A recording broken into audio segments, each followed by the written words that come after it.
in retrospect, I wish I'd nosedived that fucking plane into the floor and said, "You're being a cock."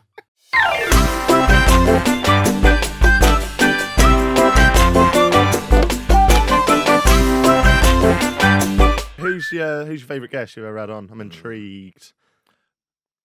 But more so, not so like, because obviously Shearer's going to be up there and probably Gervais now and stuff. But like, who? Perhaps a better question is, who surprised you the most? Who made a great podcast? We've just done one with Ian Wright. Yeah. And when you walk out of a podcast, you want to be like, fucking nailed that. And that's exactly how I felt with him, because he's got a good story. You know, he's very popular, but he really opened up. And I don't like it when people hold back on a Right. podcast. And I know everyone holds back a little bit because like Mm. you've got your own personal life, but he gave it. I mean, he cried in the podcast. Like he fucking brought Jesus. it. Like, and with someone like me who's going to ask those questions and someone like him who's going to give it all. I mean, it's just that's what. So someone like Ian Wright would be classic. Tony Bellew was good. We did that one on EXO. So that's sort of the type of people I like, where they just don't hold back. Do you know what I mean? Have you ever had anyone? I don't want to say that you've disliked, but anyone that you've not necessarily vibed with as much as you thought you have. Dizzy Rascal. Well, that's I surprising. really worshipped him as a 16-year-old. Yeah. And when I met him, I feel like there was just a real. What I wanted to talk about was Boy in the Corner, which is the original album that made me fall in love with his music, because he was like this switched on young guy who was the same age as me and really understood the world and just put it on an album that was like perfect. Mm. And he wasn't who I thought he was going to be. Like, he was a bit of a chip on his shoulder, because I guess because people idolized that album, and now he's on the.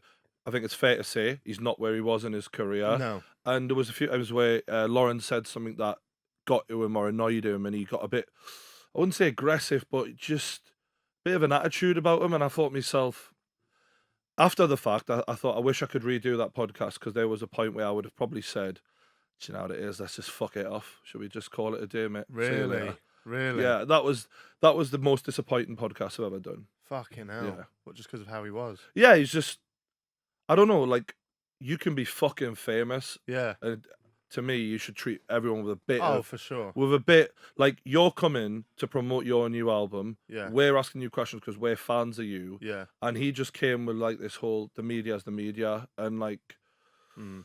I don't know, I think he just misunderstood us a little bit. Yeah. Yeah, do you think he misread what you do on YouTube? 'Cause obviously I don't know. He's not happy with himself for Yeah. whatever reason, and it came out in the pod. But sometimes he was the first musician I've had other than Robbie Williams, who was a bit more like having a mate on, because I knew him quite well before we had him on. Well, you were sat in his fucking house, mate. Yeah, like Yeah. he was lovely. Yeah. So you go from lovely Mm. to that situation where it's a bit combative. I think in my head I was like, this is a good name to have on my podcast. Let's just smooth. I just kept the ball rolling, and I see in the pod, it was like bringing a plane into land. Do you know what I mean? You just Yeah. want to nice casually cruise us in. Whereas in retrospect, I wish I'd nosedived that fucking plane into the floor and said, "You're being a cock." Do you know what I mean? Brilliant. Fuck's sake. How do you maintain the relationship between, obviously, when these people are coming on your podcast, you want to keep them close and you want them to feel comfortable, because ultimately you're not necessarily a journalist just trying to look for that story. But on the other hand, those stories do help make a better show. Not like you're going to go and just clickbait the worst parts of their life, but how do you dig for them hard hitting questions without necessarily being that cunt, that old school media Yeah. cunt? I think there's just a way of talking to people that makes you. When you're a journalist, I think that's the advantage of not being a journalist that I've got, is I was just brought up on how to talk to people even though people knew me for being a fucking ranty idiot on YouTube. Like, in me real life with me mum and that, she just taught me how to speak to people. So when it come to having those conversations, I just went into what I know. So ultimately, I relax people a lot more than what I feel like when you're talking to like a newspaper guy or whatever. You know they're always trying to trip you up. You know they're always looking for that title. Whereas I'm just looking for a conversation. And if we get something where, for example, with Ian Wright, he opened up about his private life and all the problems he'd have. It's really nice when someone trusts you with that information and is like, definitely. there you go. Like, well, I'm sharing my story with you. You're worthy of that, because you hold back. Do you know what I mean? Like, with certain people, but he didn't hold back. So I'm very grateful for that when they do that. But it's all about making them know that you respect them enough that if they're not happy with what's said, that they can change that at any point. So, Yeah. like, for example, with Logan, he didn't trust anyone when we did the podcast Right. because he'd done an interview with who's that fucking YouTuber who does all the New York fucking drone footage and shit, man? Casey. Yeah. He'd done an interview with Casey where, according to Logan, Casey being like, yeah, I mean, we can have a chat. And he'd set the scene to be a different kind of interview.